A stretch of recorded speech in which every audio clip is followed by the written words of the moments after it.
আমরা মানুষেরা কতটা অকৃতজ্ঞ। সুসময়কে দারুণভাবে এনজয় করি, কিন্তু দুঃসময়ে বড় বড় দীর্ঘশ্বাস ফেলে জীবনকে অন্ধকার ভাবতে শুরু করি।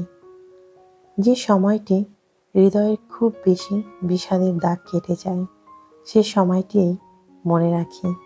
কিন্তু যে সময়টি জীবনে সুখী থাকার তৃপ্তি অনুভব করেছি, তা খুব সহজে ভুলে যাই।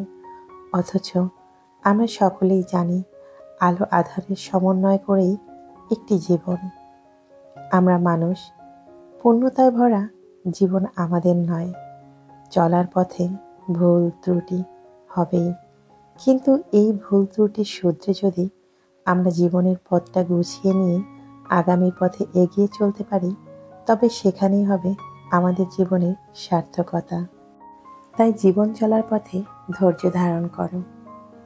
কখনো কখনো ভালো জায়গায় পৌঁছানোর জন্য খারাপ পরিস্থিতির মধ্যে দিয়ে হাঁটতে হয়। সময়ের অপেক্ষা করো, সঠিক জিনিস সঠিক সময় ঠিক পেয়ে যাবে। সুপ্রিয় দর্শক, আসসালামু আলাইকুম। আমি লাকি, ঢাকা থেকে বলছি। লাকিস মিনি ওয়ার্ল্ডের পক্ষ থেকে আপনাদের সবাইকে শুভেচ্ছা জানাচ্ছি। কাছে কিংবা দূরে, দেশ এবং দেশের বাহিরে, যে যেখান থেকে আমার আজকের ভিডিওটি দেখছেন কিংবা দেখছেন না, আশা করছি আল্লাহ পাকের অশেষ রহমতে আপনারা সবাই খুব ভালো আছেন। আমিও আলহামদুলিল্লাহ আল্লাহ পাকের অশেষ রহমতে বেশ ভালোই আছি। চলে এলাম আজকে নতুন আরেকটি দিনের গল্প, কথা এবং কাজ নিয়ে। কেমন আছে আমার সমস্ত মিষ্টি আপুরা? আশা করছি সবাই খুব ভালো আছেন, সুস্থ আছেন এবং নিরাপদে আছেন। গত পর্বে আপনাদের সঙ্গে শেয়ার করেছিলাম যে আমি আমার ছোট্ট কিচেনটাকে কিভাবে সাজিয়ে নিয়েছি। যাক, আপনাদের অনেকের কাছেই ভালো লেগেছে। তো আজকে দেখিয়ে দিচ্ছি আমার ডাইনিং এরিয়াটা আমি কিভাবে সাজিয়েছি। তো এই যে দেখতে পাচ্ছেন পাশাপাশি দুটো ফ্রিজ। আমি কিন্তু অনেকবার বলেছি আমার ফ্রিজটা নষ্ট হয়ে গেছে, হঠাৎ করে কম্প্রেসারের সমস্যা, তাই অফ করে রাখা হয়েছে। নতুন কম্প্রেসার আসলে তারপরে লাগিয়ে দেওয়া হবে। তো সেই কারণে আমাকে কিন্তু ব্যাকআপ একটা ফ্রিজ দেওয়া হয়েছে, যদিও অনেক দিন ওয়েট করতে হয়েছে, তারপর ব্যাকআপ ফ্রিজ দিয়েছে। তো আজকে ফ্রিজগুলো একটু পরিষ্কার করে নিচ্ছি, আর আমার ফ্রিজটাকে আমি ভালো করে পরিষ্কার করে নিচ্ছি। ভেতরের অংশটা কিন্তু পুরো ফাঁকা আর একদম শুকিয়ে রেখেছি, যেহেতু ফ্রিজটা এখন অফ আছে। আর এটা যদি ভেতরে পরিষ্কার করে না রাখি, তাহলে ভেতরে কিন্তু একটা ভাবসা গন্ধ সৃষ্টি হবে, আর এটা কিন্তু ভেতরে নোংরা হয়ে যাবে। তাই একদম ক্লিন করে তারপর আমি এটা গুছিয়ে রেখেছি। আর আমার ফ্রিজটা কিন্তু একদম নতুন, এখন পর্যন্ত কিন্তু পলি উঠাইনি। তা আজকে সেই পলিটাও আমি উঠিয়ে ফেলেছি। অনেকদিন পর্যন্ত ইচ্ছে ছিল যে নতুন বাসায় যাওয়ার পরে ফ্রিজটার পলিটা উঠিয়ে ফেলবো। তো আজকে সেই কাজটা করে ফেললাম। যেহেতু ফ্রিজটা বন্ধ আছে, তাই আমি কিন্তু প্রায় এই কাজটা করি, যেন ভেতরে কোনো প্রকার গন্ধ না হয়। তাই আমি একটু একটু খোলা রেখে তারপর আলো বাতাস প্রবেশ করাই। যে কোনো জিনিস বন্ধ থাকলে দেখবেন তার ভেতরে একটা গন্ধ সৃষ্টি হয়, আর যেহেতু এটা অফ করা আছে, তাই সেই সুযোগটা কিন্তু আরও বেশি। কালো হওয়াতে আমার ফ্রিজগুলো কিন্তু অনেক অনেক বেশি ময়লা ধরে। আর যেহেতু আমার এই বিল্ডিংটা এখন নির্মাণাধীন ভবন, তাই বলতে পারেন যে অনেক অনেক ময়লা ধুলোবাড়ি বাসায় প্রবেশ করতে থাকে। তো সারাদিন আমাকে শুধু এগুলো নিয়েই পড়ে থাকতে হয়। আর যেহেতু রমজান মাস, কি আর করার, সকালে ঘুম থেকে উঠে এই তো লেগে পড়ি কাজ করতে। তারপর তো এমনিতেই রমজান মাসে আমাদের একটু এক্সট্রা ইবাদত বন্দিকে তো রয়েছে। তো সেই সব মিলিয়ে আসলে সংসারে টুকিটাকি কাজ করতে করতেই তো আসলে রোজার মাসটা আমাদের চলে যাচ্ছে। আর আমার কিন্তু এখন পর্যন্ত বাসায় অনেক কাজ এলোমেলো হয়ে আছে। সব কিছু কিন্তু একসঙ্গে আমি করে নিতে পারছি না। সময় করে আস্তে আস্তে একটু একটু করে করতে হবে। সবথেকে আফসোসের বিষয় কি জানেন? আমার যে বাসার বেশ কিছু গাছ ছিল, সেই গাছগুলো সব মরে গেছে। গতকালকে আপনাদের ভাইয়া গিয়েছিল গাছগুলো নিয়ে আসার জন্য। আমি যদিও গাছগুলো ছাদে উঠিয়ে রেখেছিলাম, কিন্তু আমি তো ছিলাম না, গাছগুলোতেও পানি দেওয়া হয় না। বাহিরে যেহেতু প্রচুর রোদ, তাই আমার গাছগুলো নষ্ট হয়ে গেছে, একদম মরে শুকিয়ে গেছে। তো সেটা আমার শুনতে পেয়ে ভীষণ খারাপ লেগেছে। আমি গাছ কতটা ভালোবাসি নিশ্চয়ই আমার সমস্ত আপুরাই জানেন। তো কি আর করার, এখন নতুন বাসা সাজাতে হলে আবার নতুন করে সমস্ত গাছ টাছ কিনতে হবে। তো সেটা আসলে এখনই কিনছি না, সময় নিয়ে তারপর আস্তে আস্তে বুঝে শুনে গাছ কিনবো। আর যেহেতু নিজের বাসা, তাই এতটা তাড়াহুড়া করার কিছু নেই, একটু একটু করে সিদ্ধান্ত নিয়ে তারপরে গোছাতে হবে। তো এই যে আমার ডাইনিং এরিয়াটা কিন্তু আমি এভাবে একদম সিম্পলভাবে সাজিয়েছি। আর মোট কথা হচ্ছে, আমার ডাইনিং এরিয়াটার স্পেসটা কিন্তু অনেক বড় ছিল। আমি বেলকনি দেওয়াতে কিন্তু মোটামুটি অনেকটা আবার ছোটও হয়েছে। আর বেলকনিটা আমি কেন দিয়েছি সেটা কিন্তু আমি অনেকবার আপনাদের সঙ্গে বলেছি, যে আমি যেহেতু গাছ ভীষণ ভালোবাসি, তাই আমি যেন ডাইনিং এরিয়ায় বসে আমার গাছগুলো দেখতে পারি। সেই চিন্তা ভাবনা করেই আমি কিন্তু আসলে ডাইনিং এরিয়ার ভিতরে একটা বেলকনি রেখেছি। তো এখন সেখানে কোনো গাছ রাখতে পারছি না, কারণ উপরের কাজ চলছে আর নিচে অনেক ময়লা ফেলছে। সে কারণে সেখানে গাছ রাখা এখন কোনোভাবেই পসিবল না। এক কথায় আমি তো বেলকনিটা খুলতেই পারছি না, তাহলে আমার বাসার ভিতরেও প্রচণ্ড ময়লা আসে। সারাক্ষণ এই যে ধুলাবালি পরিষ্কার করার মধ্যেই লেগে আছি। কিছুক্ষণ পরে দেখব আবার একই অবস্থা। আসলে আমি বুঝতেই পারিনি যে নতুন বাসায় বা নতুন ফ্ল্যাটে ওঠার পরে এত সমস্যায় পড়তে হবে। যদিও আমাকে আগেই বলা হয়েছে যেহেতু এটা নির্মাণাধীন বিল্ডিং, এখানে কিন্তু অনেক সমস্যা ফেস করতে হবে। তো আমি আসলে রীতিমতো সেটা করেই যাচ্ছি। এই যে টেবিলটা এখন ক্লিন করছি, কিছুক্ষণ পর এসে দেখবো আবারও ধুলাবালি পড়ে আছে। আগের বাসায় যে হতো না বিষয়টা তা না, সেটাও হতো, কিন্তু এখন হচ্ছে কি না হলেও হতে হবে, কারণ হচ্ছে উপরে কাজ চলছে। সম্পূর্ণ ফ্লোরটাই নির্মাণাধীন। তাই উপরে কাজ যতদিন শেষ না হচ্ছে আমাকে হয়তোবা আরও অনেক সমস্যায় পড়তে হবে। ধুলাবালি থেকে রক্ষা পেতে কি করব কিছুই বুঝতে পারছি না। সব সময় জানালা দরজা সব কিছু অফ করে রাখছি, তারপরও কোথা থেকে আসছে আসলে বুঝতে পারি না। তো যাই হোক, এই হচ্ছে আমার ডাইনিং এরিয়া, সেটা কিন্তু একটু একটু করে আপনাদেরকে দেখিয়ে দিচ্ছি, আর আমি সেই সঙ্গে ডাইনিং টেবিলটা পরিষ্কার করে নিচ্ছি।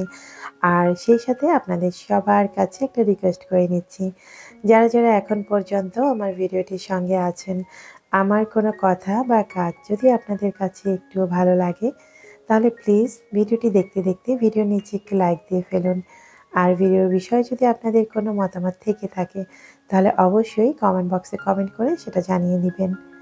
আর আপনি যদি আজকে প্রথম আমার চ্যানেলটি ভিজিট করে থাকেন, তাহলে আপনাকে বলছি, আমার কোনো কথা বা কাজ যদি আপনার কাছে ভালো লাগে, তাহলে আপনি চাইলে আমার ছোট্ট পরিবারের একজন সদস্য হয়ে থেকে যেতে পারেন আমার চ্যানেলটি সাবস্ক্রাইব করে। কথা বলতে বলতে ডাইনিং টেবিলটা তো গুছিয়ে নিয়েছি, এরপর শোকেসটা গুছিয়ে নিচ্ছি। আমার ডাইনিং এরিয়ার মধ্যেই শোকেসটা রেখেছি, যেহেতু আমার শোকেসটা খুব একটা বড় নয়, ছোটই মোটামুটি।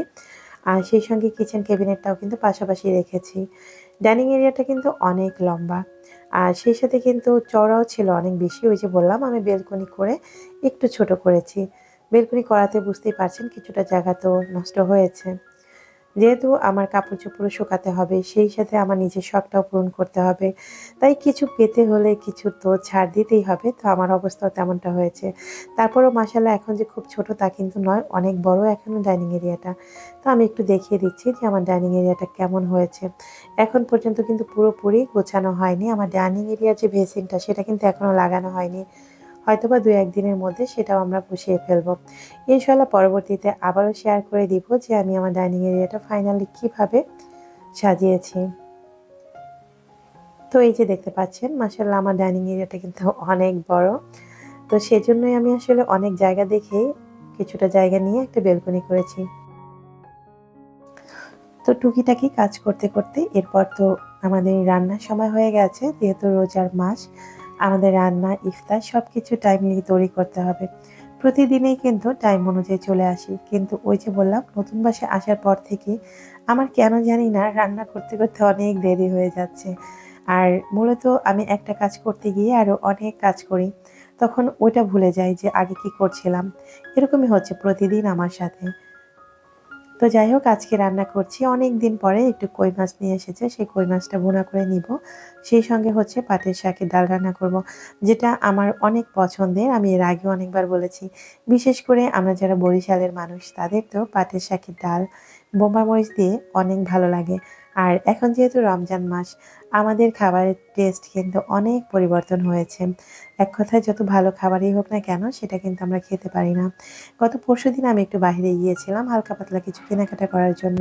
তখন আমাকে বাহিরে গিয়েই কিন্তু ইফতারিটা করতে হয়েছে। বিশ্বাস করবেন কিনা জানি না, সেখানে গিয়ে ইফতার টেবিলে বসার পরে আমি শুধু বিলটাই দিয়ে এসেছি। কিচ্ছু মুখেই তুলতে পারিনি। যেমন আমার অবস্থা হয়েছে তেমন আমার ছেলেমেয়েদের অবস্থা একই। তাই রমজান মাসে আমাদের অনেক হিসেব করেই খাবারটা খেতে হয়। আর রান্নাবাড়া করার সময় আমি তো ভাবতে থাকি যে আজকে কি রান্না করব। এটা মনে হচ্ছে অনেক বড় একটা পেইন। আপনাদের কাছে এমনটা মনে হয় কিনা আমি জানি না। কারণ আমি নিজেই তো কোনো কিছু খেতে পারি না, ভালো লাগে না, তো বাচ্চারা খাবে কিনা। তবে আমি যখনই রান্না করি সেটা রমজান মাসেই কি বা এমনি দিনেই কি, সবসময় কিন্তু বাচ্চাদের কাছে জিজ্ঞেস করে নিই কী রান্না করব। কারণ ওরা যেটা খায় সেটাই আমি রান্না করার চেষ্টা করি। নিজেদের ইচ্ছে ভালো লাগা এগুলো কিন্তু এখন আর ডিপেন্ড করে না, বাচ্চাদেরটাই আমরা বেশি গুরুত্ব দিয়ে থাকি যে ওরা কি খাবে। আসলে আমরা চিন্তা করি প্রত্যেকটা মায়েরাই যে আমাদের সন্তান ভালো থাকুক, তারা যেন একটু ভালো কিছু খেতে পারে বা তৃপ্তি সহকারে খেতে পারে, এই জিনিসটা আমরা সবসময় চিন্তা করি। আর ওদের কথা ভেবেই কিন্তু আমরা রান্নাটা করি। তো আজকে কিন্তু আমার পছন্দের রান্নাটা করছি। আমি জানি এই জিনিসগুলো আমার বাচ্চারা অনেক বেশি পছন্দ করে। ওরাও পাটের শাকের ডালটা কিন্তু অনেক বেশি পছন্দ করে। আর সেটা যদি হয় একদম নাগা মরিচ দিয়ে ঝাল, ঝাল। তো আমি যা কিছুই এখন রান্না করি সেটা কিন্তু একটু ঝাল দিয়ে রান্না করি। যদিও রমজান মাসে আমাদের ঝাল, মসলা, তেল এই জাতীয় খাবারগুলো না খাওয়াই ভালো। তারপরেও অনেক সময় কি হয়, আমাদের রুচি পরিবর্তনের জন্য আমরা একটু ঝালটা বেশি পছন্দ করি বা ঝালটা খেতে ভালো লাগে অনেক সময়।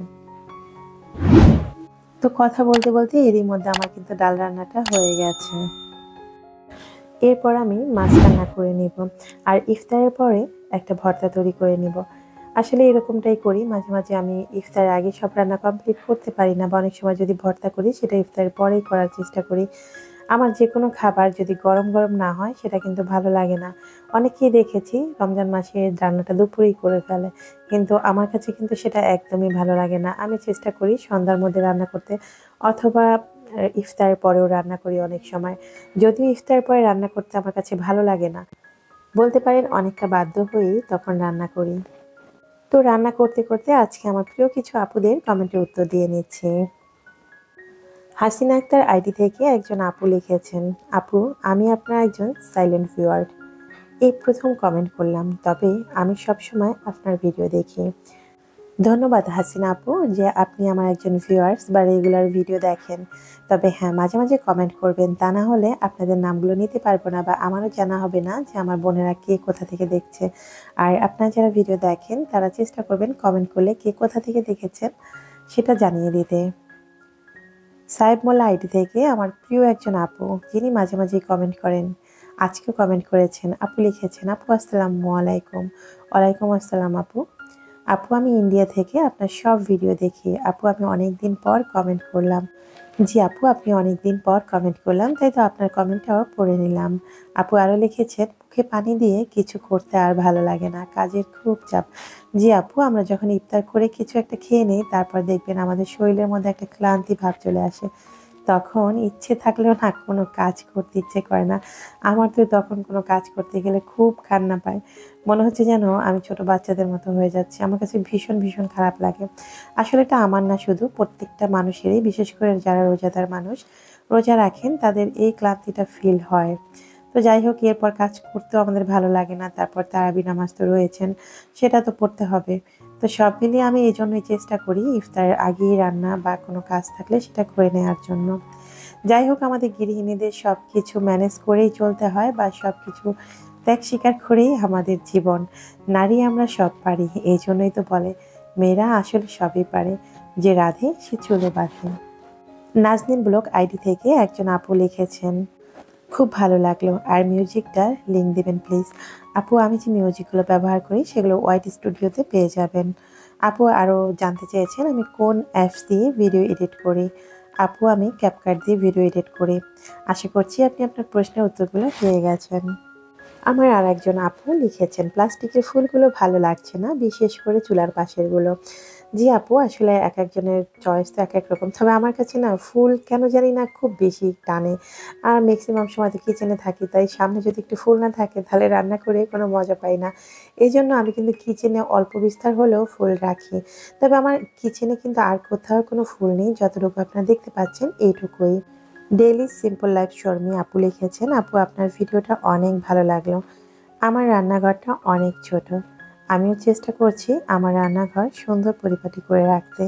রান্নাঘর যত ছোটই হোক না কেন আপু, সেটা পরিপাটি করে রাখলে দেখবেন এমনিতেই সুন্দর লাগে। ইনশাল্লাহ আপু, আপনিও সাজিয়ে গুছিয়ে নিয়ে একটা ভিডিও শেয়ার করেন, আপনার ভিডিওর অপেক্ষায় থাকলাম। এছাড়াও আমার অনেক অনেক মিষ্টি আপুরা অনেক সুন্দর সুন্দর করে কমেন্ট লিখেছেন। সবাই বলেছেন আপনার রান্নাঘরটা অনেক সুন্দর হয়েছে। তবে সত্যি কথা বলতে আপনারা যতটা সুন্দর বলছেন ততটা সুন্দর করে এখনও আমি সাজিয়ে উঠতে পারিনি। আমি প্রথমেই বলেছি আমি একটু একটু করে তারপরে গুছিয়ে নিব। যেহেতু আমি নতুন ফ্ল্যাটে আসার সঙ্গে সঙ্গেই রমজান শুরু হয়ে গেছে, তো বুঝতেই পারছেন রমজান উইথ বাসা গোছানো ২টা কিন্তু পাশাপাশি করা আমার জন্য সত্যি অনেক কষ্ট। তাছাড়া আমি নিজে শারীরিকভাবে অনেক অসুস্থ, সেটা আপনারা অনেকেই জানেন। আমি যখন আজকে কাজ করছিলাম তখন কিন্তু লক্ষ্য করবেন আমার পায়ে প্রচুর ব্যথা। আমি পাটা কিন্তু একটু খুঁড়িয়েও হাঁটছিলাম। মানে এতটাই পেইন হচ্ছে। তো যাই হোক ইনশাআল্লাহ আল্লাহ পাক সবকিছুই মাফ করবেন। সব আল্লাহর রহমত। আল্লাহ বিপদ দেন এবং আল্লাহই আমাদের সেখান থেকে রক্ষা করবেন। ইফতারি রেডি করতে করতে আমি কিন্তু মাঝখানে নামাজ পড়তে চলে গিয়েছিলাম। তখন মেয়েকে বলে গিয়েছিলাম ইফতারিটা দেখার জন্য। সে কিন্তু ক্যামেরাটা অন করতে ভোলেনি। বলেছিলাম যদি পারো ক্যামেরাটা একটু অন করো। তো সে কিন্তু সেটা করেছে। আসলে মাঝে মাঝে এরকম কাজে একটু একটু সাহায্য না করলে হয়তোবা আমি আরো অনেক বিপদেই পড়তাম। তো যাই হোক এখন বলে দিচ্ছি গত পর্বের ধাঁধার সঠিক উত্তর। গত পর্বে ধাঁধা ছিল কোন ফলের বীজ ফলের বাহিরে থাকে। ধাঁধার সঠিক উত্তর ছিল স্ট্রবেরি। আর যিনি সর্বপ্রথম কমেন্ট করে সঠিক উত্তরটি জানিয়েছেন তার জিমেল অ্যাকাউন্টের নাম হচ্ছে হাসিনা আক্তার। হাসিনা আপু আপনাকে অসংখ্য ধন্যবাদ। আপনি সর্বপ্রথম কমেন্ট করে সঠিক উত্তরটি জানিয়েছেন। এখন বলে দিচ্ছি আজকের পর্বের ধাঁধা। আজকের ধাঁধা হচ্ছে কোন পাতা কোনোদিনও ঝরে পড়ে না। আশা করছি আমার বুদ্ধিমান ভিউয়ার্সরা খুব দ্রুতই কমেন্ট বক্সে সঠিক উত্তরটি জানিয়ে দেবেন। দেখতে দেখতে আমিও কিন্তু আজকের ভিডিওর একদম শেষ প্রান্তে চলে এসেছি। তাই আজ এখানেই বিদায় নিতে হচ্ছে। দেখা হবে আগামী পর্বে নতুন কোনো ভিডিওর সঙ্গে। ততক্ষণ আপনারা সবাই ভালো থাকবেন এবং আমার জন্য একটু বেশি বেশি দোয়া করবেন। আল্লাহ হাফিজ। আসসালামু আলাইকুম।